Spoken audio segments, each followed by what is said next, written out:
سبحانك لا علم لنا إلا ما علمتنا إنك أنت العليم الحكيم لا حول ولا قوة إلا بالله العلي العظيم اللهم افتح بيننا وبين قومنا بالحق وأنت خير الفاتحين ربي اشرح لي صدري ويسر لي أمري واحلل عقدة من لساني يفقهوا قولي. Para jamaah yang dirahmati Allah sekalian, alhamdulillah bersyukur kepada Allah Subhanahu wa taala pada malam ini setelah sekian lama saya tidak dapat mengisi kuliah ni pun minta maaf lah, suara pun berubah, masih lagi berubah, dah lebih setengah bulan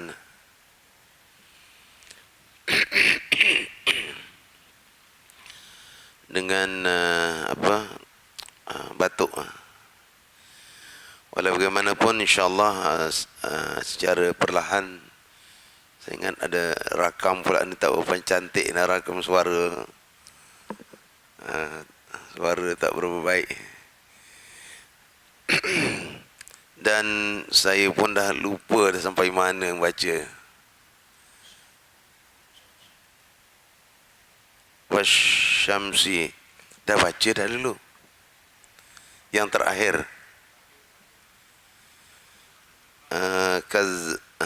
saya ingat kazzabat samudu bitagwaha harusnya.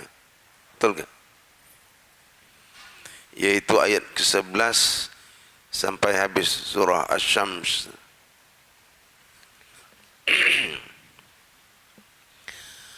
InsyaAllah bacaan kita sementara kita menunggu Isya' ni, surah Asy-Syams, suratul Syamsi, surah mengenai matahari. Muka surat Al-Quran, muka surat 595.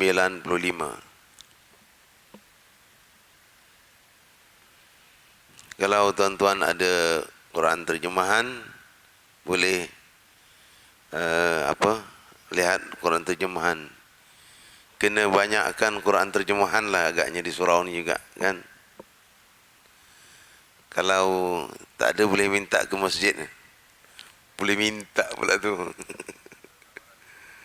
Boleh minta insya-Allah. Kita buka wakaf kat masjid tu, bertalu-talu orang wakaf. Jadi, dan alhamdulillah maksud saya ialah Quran yang diterbitkan oleh Masjid Al-Hasanah dengan Darul Iman, yang kita dah 3 kali ke 4 kali tashih dia punya terjemahan tu. Termasuk saya mentashih terjemahannya lah. Termasuk ayat Qurannya juga, dari sudut bagaimana dia tandanya, hurufnya dan sebagainya lah. Daripada 30 juzuk Al-Quran itu yang diterbitkan oleh Darul Iman, ada 2-3 saja yang tersilap dari sudut tulisan. Tapi yang paling banyak ialah dari sudut terjemahan. Kita nak terbitkan atas nama Masjid Al-Hasanah, kita hendak terjemahannya terjemahan Melayu, bukan terjemahan Indonesia lagi. Jadi mengandungi itu tidaklah diterjemahkan mengandung. Indonesia mengandung. Rukun Islam mengandung 5 perkara. Kita mengandung lain kan. Kita mengandungi. Kalau Indonesia mengandungi lain pula. Menghamili maknanya. Jauh punya beza kan. Lain. Jadi tuan-tuan boleh dapatkan Quran yang Masjid Hasanah tu, boleh juga. Sekarang ni kita sedang cerita sikit ni sebelum masuk. Sedang menunggu terbitan yang terbaru lah. Terbaru tu ya setelah kita semak sepenuhnya. Yang ada di masjid tu dah banyak salah. Bukan salah apa dari sudut terjemahannya tadilah. tertinggal A, tertinggal I, tertinggal G, tertinggal N, begitulah dari sudut terjemahannya. Bolehlah baca, tapi kadang-kadang sangkut juga pahamannya. Ayat Qurannya okey. Jadi kita letak juga yang ada di masjid tu sebenarnya akan dikeluarkan semula, yang baru dicetak akan terbit insya-Allah mengikut Haji Ali Zaini yang menyelaras Quran terjemahan tu. Terbitan Darul Iman bersama dengan Masjid Al-Hasanah. Quran terjemahan dan ditambah dengan asbabu nuzul dan nota kaki juga. Mudah, saya pun guna itu juga, cuma di tulisannya kecil sikit lah. Jadi kalau banyak di saya nak sebut masjid dah. Nak sebut masjid dah tadi dah. Masjid As-Sabah. Boleh kita gunakan untuk kuliah-kuliah berkaitan dengan Quran, dengan tafsir, dengan apa semua kan. Ada banyak ustaz-ustaz menyampaikan kuliah tafsir. Kembali kepada surah Asy-Syams ini, kita baca sekali sebelum kita melihat terjemahan dan huraian daripada ayat 11 hingga 15. A'udzu billahi minasy syaithanir rajim.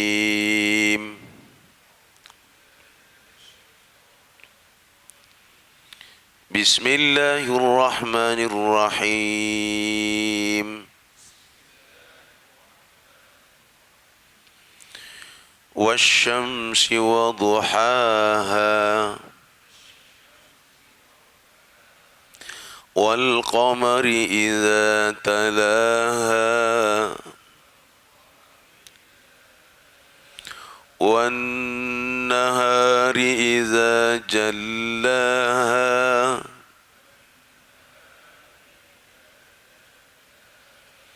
والليل إذا يغشاها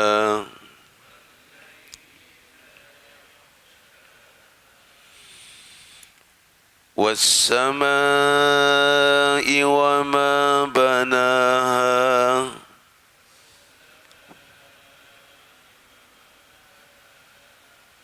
والأرض وما طحاها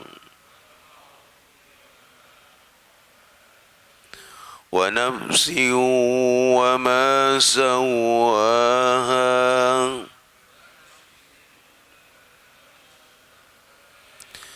فألهمها فجورها وتقواها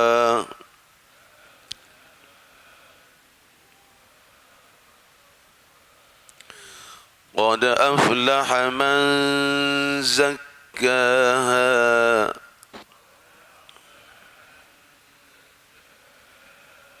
وقد خاب من دساها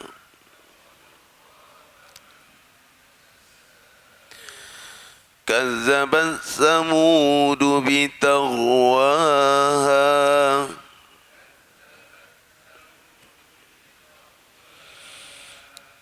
إذ انبعث أشقاها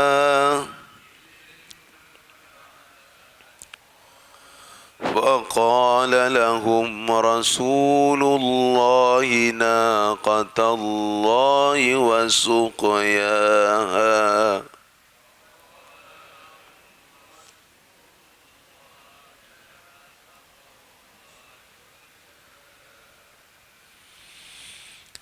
فكذبوه فعقروها فدمدم عليهم ربهم بذنبهم فسواها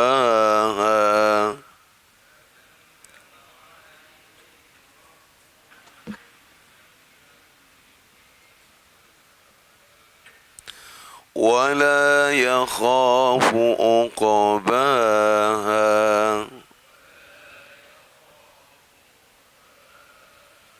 صدق الله العظيم. panjang ayat ni, 15 ayat. Saya ingat saya terus kepada sambungan. Kalau nak dari awal semula, berulang-ulang balik terjemahan daripada ayat 11. Kazzabat Samudu bitaghwaha. Kaum Samud telah mendustakan dan dengan sebab kederhakaan mereka itu, dengan sebab keangkuhan mereka itu. Taghwaha, terjemah sepintas lalu, izim ba'asa ashqaha, ketika telah bangkitlah dan melakukan keburukan. Wa qala lahum Rasulullahi naqatallahi wa suqyaha, berkatalah kepada mereka oleh utusan Allah. Siapa ni tak sebut di sini? Siapa utusan Allah ni? Yaitu Nabi Saleh alaihissalam. Telah berkatalah kepada mereka Rasulullah, yaitu Nabi Saleh, naqatallahi wa suqyaha.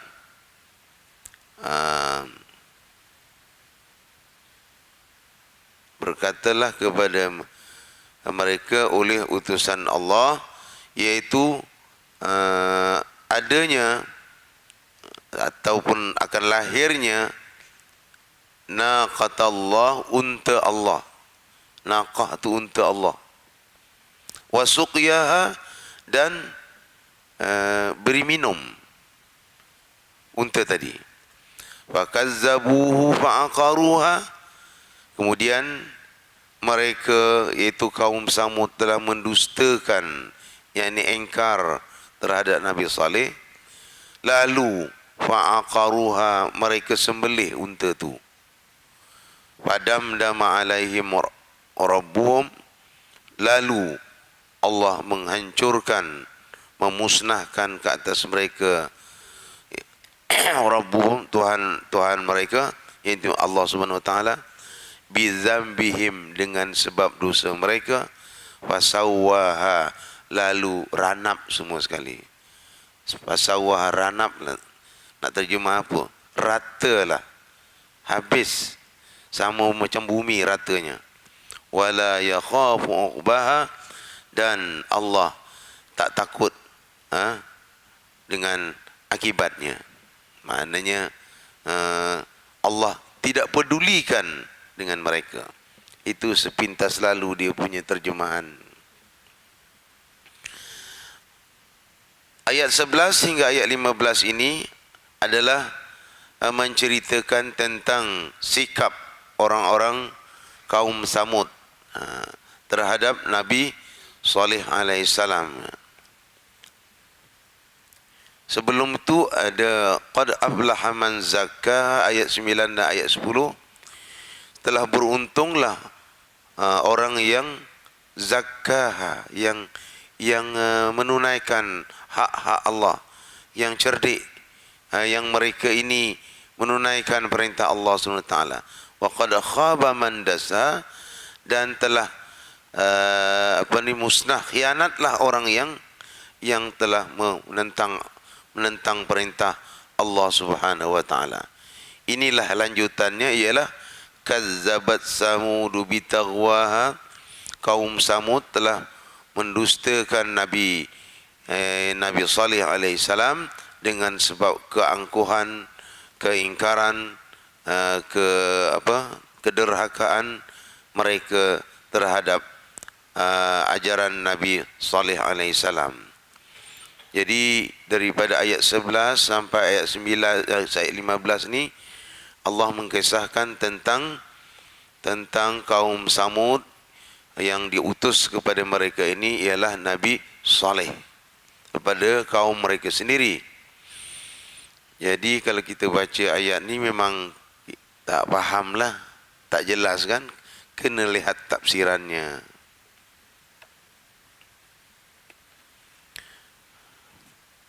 Siapakah kaum Saleh ini? Saya bacakan sedikit tentang kisah kaum Samud ini. Awal kehidupan kaum Samud di Hijr. Hijr ini maknanya antara Palestin dengan Hijaz. Kalau kita lihat peta lama tu, ada satu Quran namanya apa nama Quran terjemahan tu?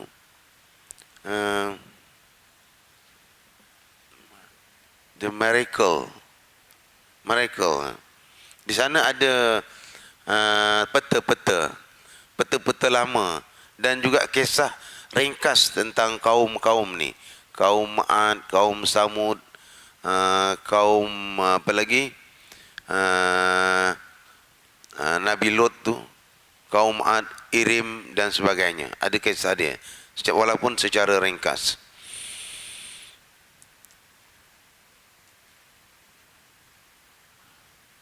Kabilah Samud ini yang disebut oleh Allah Subhanahu wa taala dalam surah Al-Hijr. Laqad kazzaba ashabul hijril mursalin wa atainahum ayatina fakanu anha mu'ridin. Dan demi sesungguhnya penduduk Al-Hijr telah mendustakan rasul-rasul dan kami telah berikan kepada mereka tanda-tanda kekuasaan kami, tapi mereka terus juga berpaling.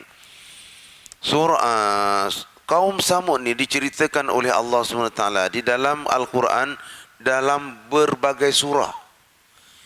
Ini surah Asy-Syams ni maknanya kisah kaum Samud di hujung-hujung lah, hujung-hujung Quran.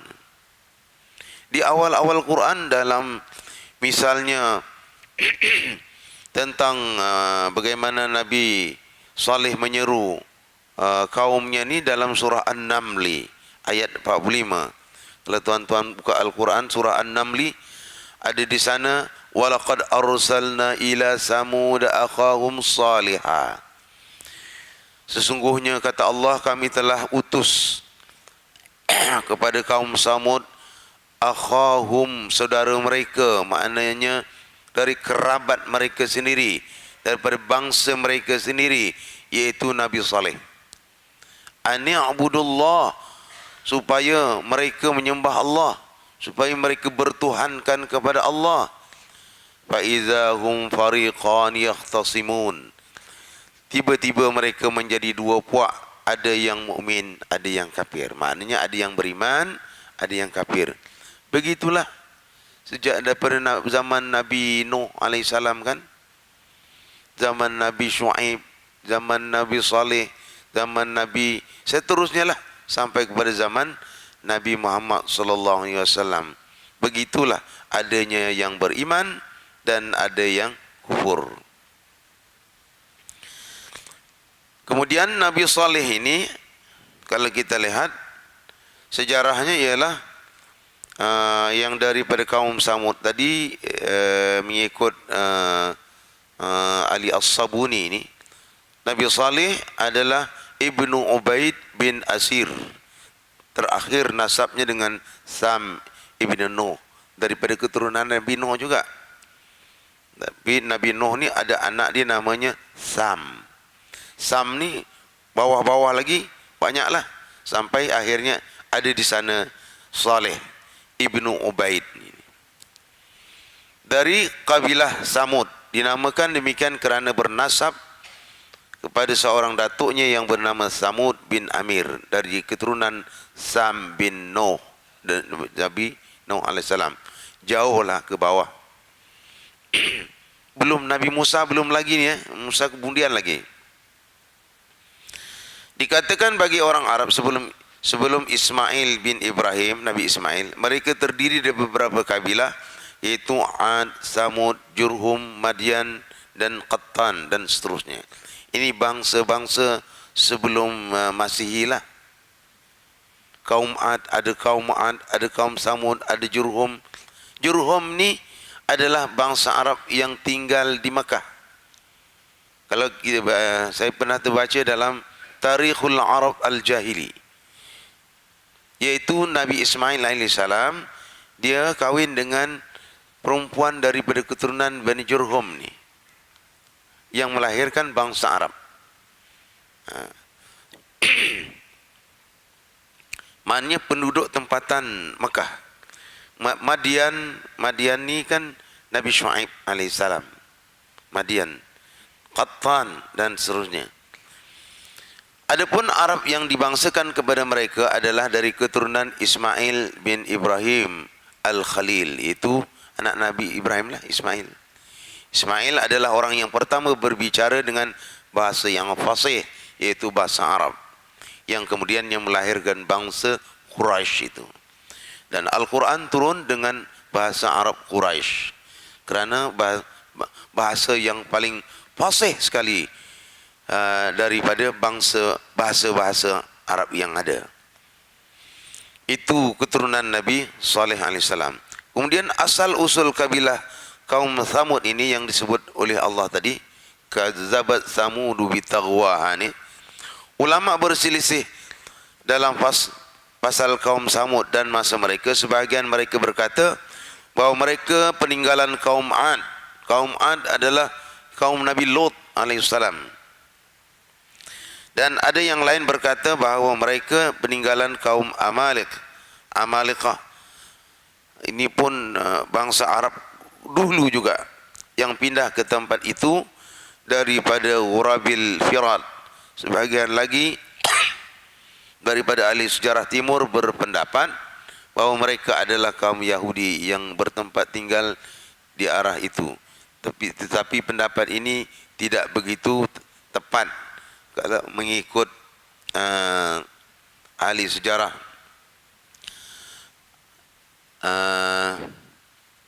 Kerana apa ni yang mengatakan kaum Thamud ni daripada Yahudi, sedangkan Yahudi itu kemudian lagi selepas Nabi Musa baru timbul ada Yahudi. Dan Yahudi adalah daripada Bani Israel. Bani Israel yang yaitu Yakub, yang anaknya ada salah seorangnya yang bernama Yahuza. Ini yang melahirkan keturunan Yahudi. Jadi yang lebih hampir dengan kaum Thamud ini adalah golongan yang asal peninggalan daripada kaum Ad, yaitu selepas Nabi Lut alaihissalam.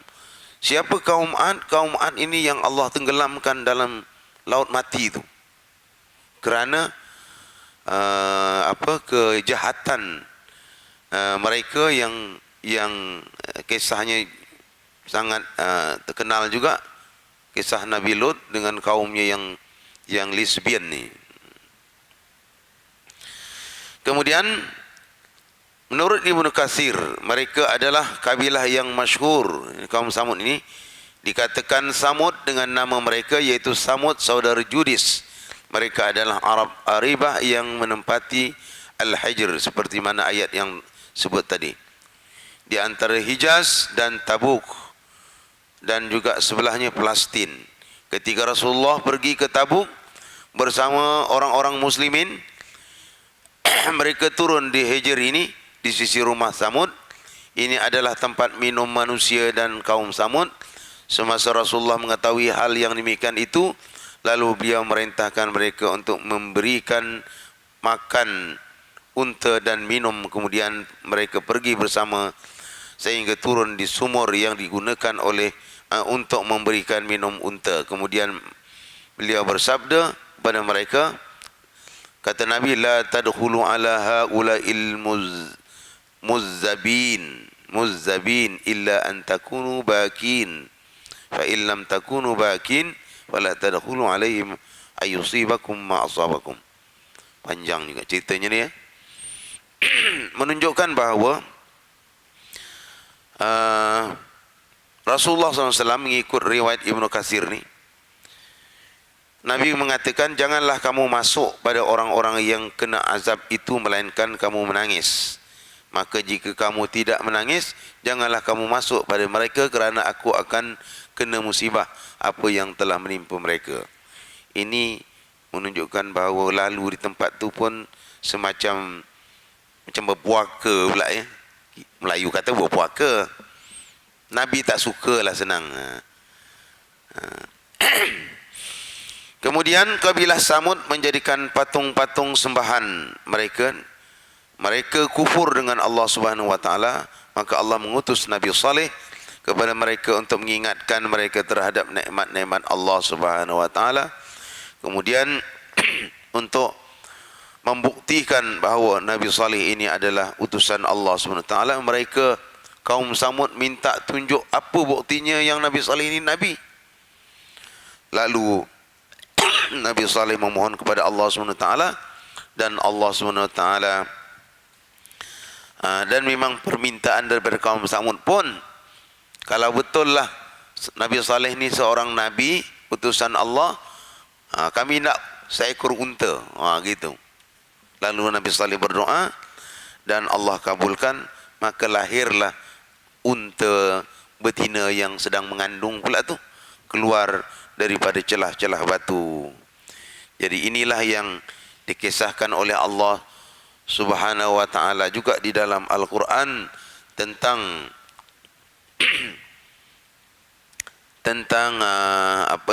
mukjizat Nabi Saleh, yaitu dengan unta. Allah menyebutkan di dalam surah Asy-Syu'ara ayat 155, qala hazihi naqatul laha syirbun walakum syirbu yaumin ma'lum. Ini dalam surah Asy-Syu'ara. Qala haza, Allah mengatakan, inilah unta betina sebagai tanda mukjizat Nabi Saleh alaihissalam. Naqatun, unta betina, laha syirbun, baginya kamu perlu bagi minum. Walakum syirbun, dan kamu pula juga boleh minum daripada air. Itu satu yaumin maklum, maknanya satu hari untuk unta minum. Masa unta minum, masyarakat mereka, kaum Samud tak boleh minum. Kemudian esok baru kaum Samud boleh minum. Itu di satu telaga yang sumber air di situlah. Nabi Saleh berkata, ini adalah seekor unta betina, baginya giliran untuk mendapat air, dan kamu mendapat giliran pada hari yang lain pula. Jadi berselang-selang hari. Mereka tak suka ni. Yang akhirnya ringkas cerita, mereka bunuh unta ni, yang bukan mereka bunuh, mereka sembelih dan mereka makan pula dagingnya.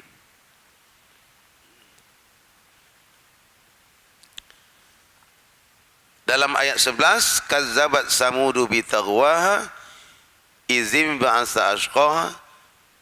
Kaum Samud mendustakan Nabi Saleh alaihissalam, walaupun telah dibuktikan tadi bahawa Allah datangkan mukjizat kepada Nabi Saleh dengan seekor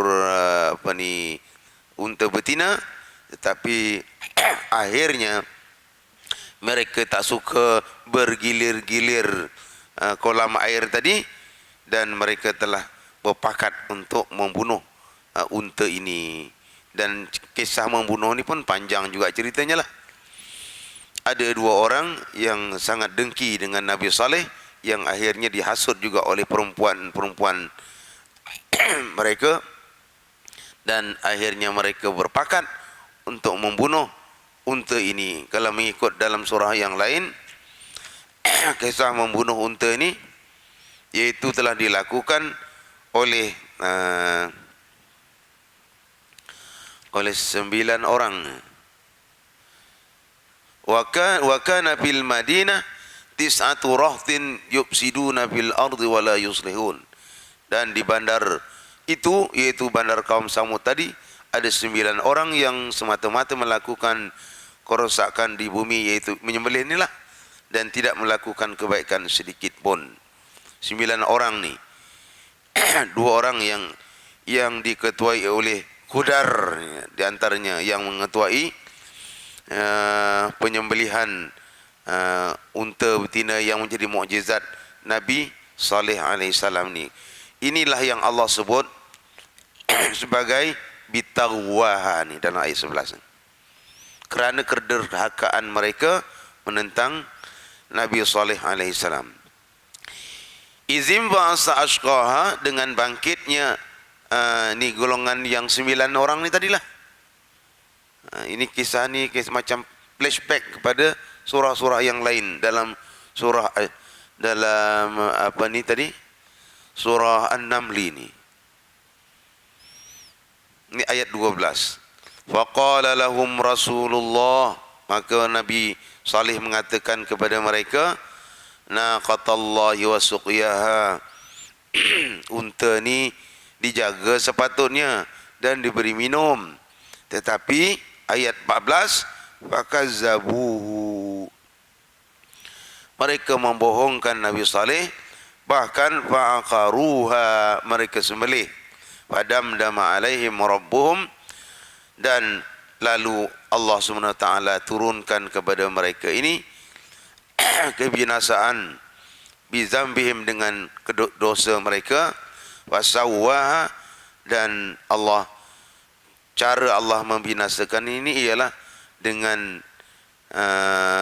pasawwah ni maknanya mereka mati ranap sama dengan bumi juga. Ada dalam ayat yang lain, terpaksa kita lihat ayat-ayat yang lain dalam yang berkaitan dengan Nabi Saleh dan kaum Samud ini.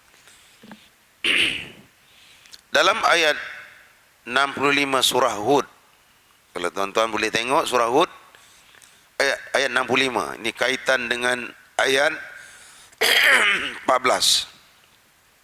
Ayat 14 surah Asy-Syamsi, kaitannya adalah dalam surah Hud ayat 65.